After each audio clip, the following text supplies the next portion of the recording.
The only stock that I have not done better than its natural movement up is Nvidia, which Okay. is like, I mean, this stock is it's a once in a lifetime upward movement. I mean, like this is bonkers. But Hi, everyone. This is Jack Allwell with another money episode. Today we have very special guest Erica from Abundantly Erica on stock options and investing. I will have links below to our first discussion where Erica talked about her relationship with money growing up, how she mm, discovered options, and some mindset exercises she does. Erica, welcome back to the show. thanks for having me. It's great to have you. So I'll get right into it. On Okay. X, and once again, she's at Women Options Win on X. Mhm. You had a tweet that described a good month in September trading options. It says you made 70 or $43,770. Um, Yep. and you kind of walk through your journey to get to that point. Can you talk through like what your portfolio looked like to get 43,000 in trading options?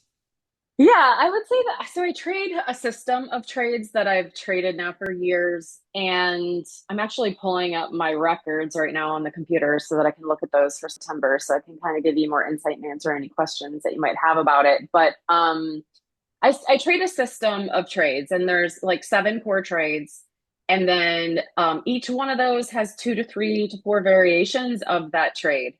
Um, and my biggest secret sauce is that I only trade like the best stocks on the market. I have a preference towards trading monopolies or industry dominators and those mega cap stocks. And that really, I can't underestimate how important that is to do that for me. Because I'm usually not battling a declining stock price, which would not be good for my stock system. Um, so yeah, I just kind of keep the trades within those seven trades, and I go, don't get tempted, even though I see other things that could potentially be like little like gambling things that potentially I could win. I don't go after those kinds of trades at all.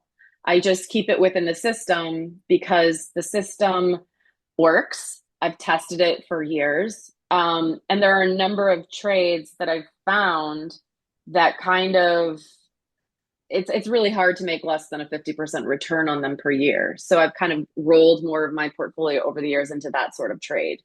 So that's kind of how I'm doing it. I mean, how do I do that though? I mean, again, there's seven trades and there's four variations. So it's kind of difficult to say like which ones I'm doing when.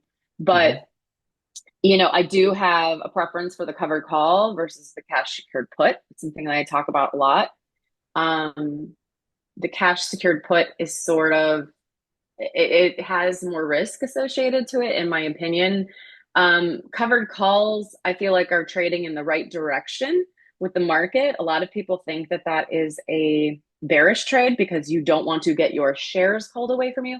I have the opposite opinion about it. I don't care if my shares are called for me. I just go for high premium trades off of quality stock, and I'm never attached to holding shares that I have in options trading, if that makes sense. I have another Mhm. portfolio where I'm holding stuff that's long, but I really keep it unemotional with Mhm. if shares get called for me.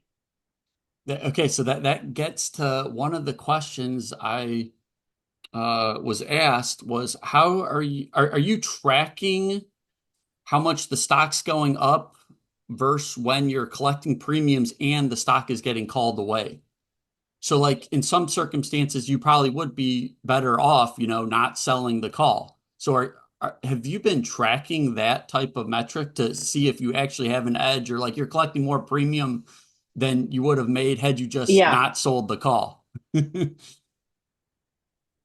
The only stock that I have not done better than its natural movement up is Nvidia, which Okay. is like, I mean, this stock is it's a once in a lifetime upward movement. I mean, like this is bonkers. But the thing is I don't trade. I trade seven trades. So it doesn't matter if the stock goes up and gets away from me because I also have other trades on the stock that are working in unison with that. So in addition to selling covered calls on Nvidia, I also own 12 weeps.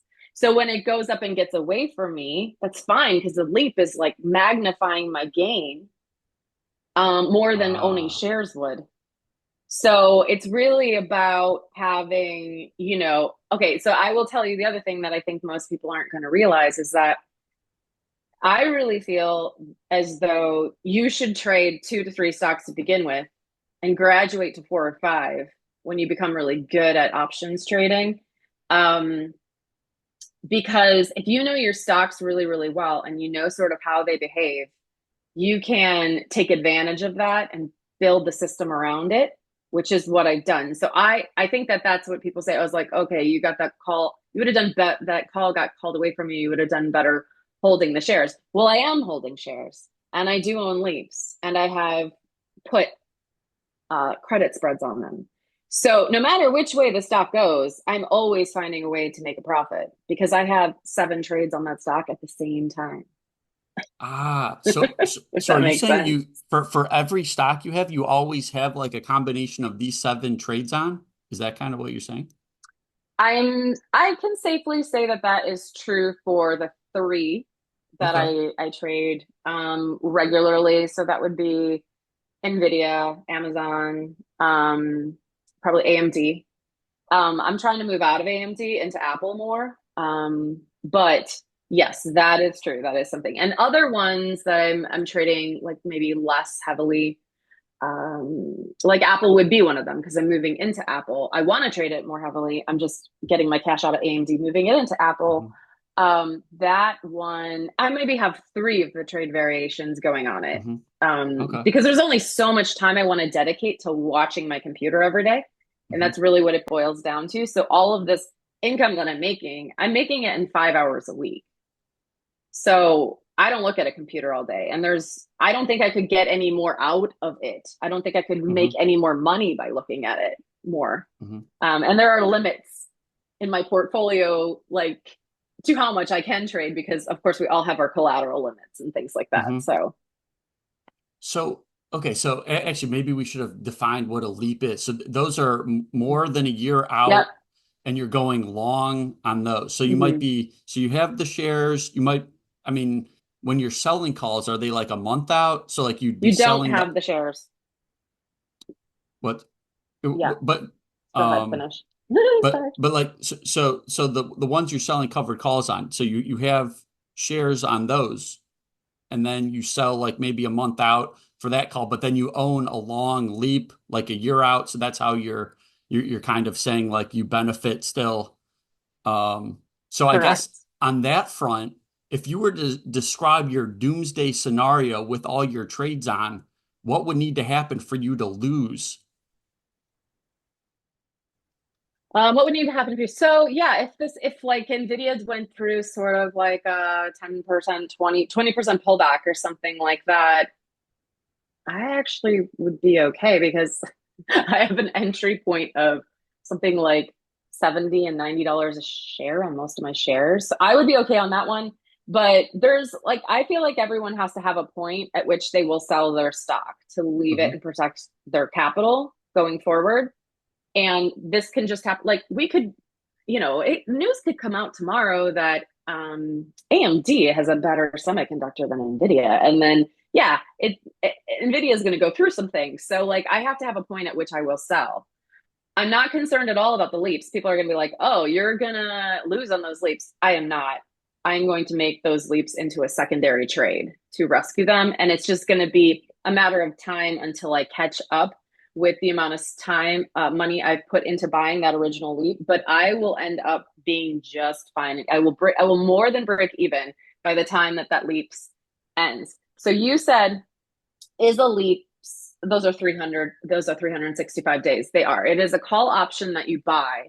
So the idea is you're buying a call hoping the stock will rise over time, and that call option becomes more valuable as the stock rises. Fade also comes into play here, but we're going to leave that to the side for now. um, so essentially, if the stock just stays the same or goes down, your leaps contract is losing value over time. What I do is I don't buy leaps that are 365 days in time. I buy them that are mostly 500 days in time to give myself Oh, a far longer period of time to be right about it. And if the value of the stock goes down, I've just have this sort of math that I've proven to myself over time. If I own a leaps contract that long and I set it up to become a diagonal spread, which is what I would do in that situation, there's no way I can actually lose on that on that so play. for I've people just done that the don't math know on it. what So a diagonal spread is, can you go through that? mhm. Yeah, it's buying like a long dated call, and there is an art to that. Um, there's so many long calls to choose from, but it would be buying a leaps contract with an expiration date that is way in the future. Again, my preference is 500 days. You sell calls against it, and the Mm, calls are uncovered calls. So you're getting a premium coming in and using the leaps that you own as sort of like a leverage to bring that premium in. And it's really amazing. There's certain things, it's that sounds great. Like it sounds like, oh, you just make money doing that, right? There are things you have to look out for. Like there are secondary trades you would have to enter, and you have to manage that if the stock takes off, because what you're saying to in the contract when you sell the call is, I'm willing to sell another party these shares for the strike for this price. If the stock goes above that, you're in a little bit of a pickle. So you either have to know how to roll out and up your contract, or there's other things you can do there. But that's something that I sort of mentor on and like have learned, and can share that with people. But to learn my method, it takes about 8 weeks if you're really committed. 12 weeks if you want to go just normal pace. hmm So I want to explain things, but it's like I could go on for hours. So I'm trying to hmm be brief. hmm Yeah. So in that same tweet, just yeah, yeah. I mean, people might be getting a little overwhelmed. So you said you started Yeah, out, getting 1K per month. Can you give yeah. the listeners a bit of a flavor of how much capital you started out with when you started selling options, and then kind of what you're working with now? Yeah, so when I started out, I didn't understand everything about options, to be honest, because I was just starting and nobody does. But what I was doing was I was buying very conservative companies that didn't have a lot of volatility. I was buying 100 shares of stock and I was selling covered calls against those shares that I owned. And so, like, to give an idea of like the companies at that point in time, it was when Walgreens was actually a decent company. It's not anymore. This was back in the day. And the call premiums weren't that lucrative on it, because there wasn't a lot of volatility in that stock. But I believe I started with something like $50,000, and then I bumped it up to $75,000 after my husband and I had seen that I had had a certain amount of success with it. We were like, let's take more money from wherever and put it into this. So I think at that point in time, like I got to $1,200 a month, which was a payment amount that he wanted for a BMW. Okay. So we got it to the point where we needed a new car, and we were able to just pay the car payment with the options income, which was super awesome. So that's kind of how it happened. I started with the 50, bumped it up to 75, bought a BMW. And like to get to 40 some thousand per month, what Mhm. type of capital base are we talking? I say it's 600. It's probably a little less. Okay. Um, but yeah, about 600K deployed with margin. So I do trade with margin. So I'm actually, I'm like borrowing money from my Mhm. broker to get to that number. That may not be for everyone. I am not saying you should. I'm not saying you shouldn't. I have no advice on that. The only thing I can say is that my returns always justify paying margins. So I have been able to return in the last 2 years during this bull market 7 to 9% per month. The margin rate is something like 8% per year. So to me, that is, an okay exchange there. Um, but that's kind of how I get there. Yeah, Mhm. absolutely. Cool. So as we're winding down, I mean, people listening or watching may be saying, well, I can learn how to sell covered calls on YouTube for free. Why should I Yeah. take Erica's class? I What? don't know. Why So should so they? so so so so what are you showing in this class, this new class you have?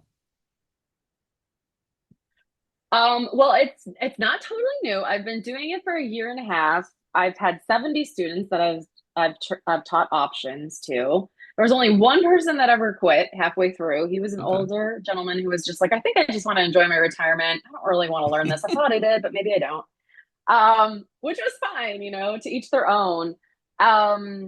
But so the covered call is, yes, you can learn how to do it on YouTube. And to be honest with you, that's where I learned it. Like that's where I learned it because I was just like, okay, I can figure this out on YouTube.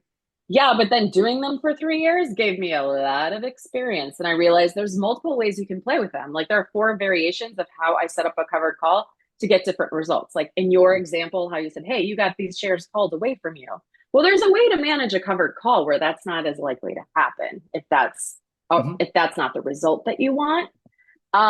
So I show you guys 4 different strategies on how to trade a covered call that to me are the difference between there's people who say, oh, you can't make more than 2% or 1.5% per month selling covered calls. I'm like, dude, I've done 4. And it's from taking advantage of those types of plays that you could learn maybe on your own, or maybe you'll never realize. I don't know. I just know that I know how to do it. And I know Hmm. that it's news to a lot of people.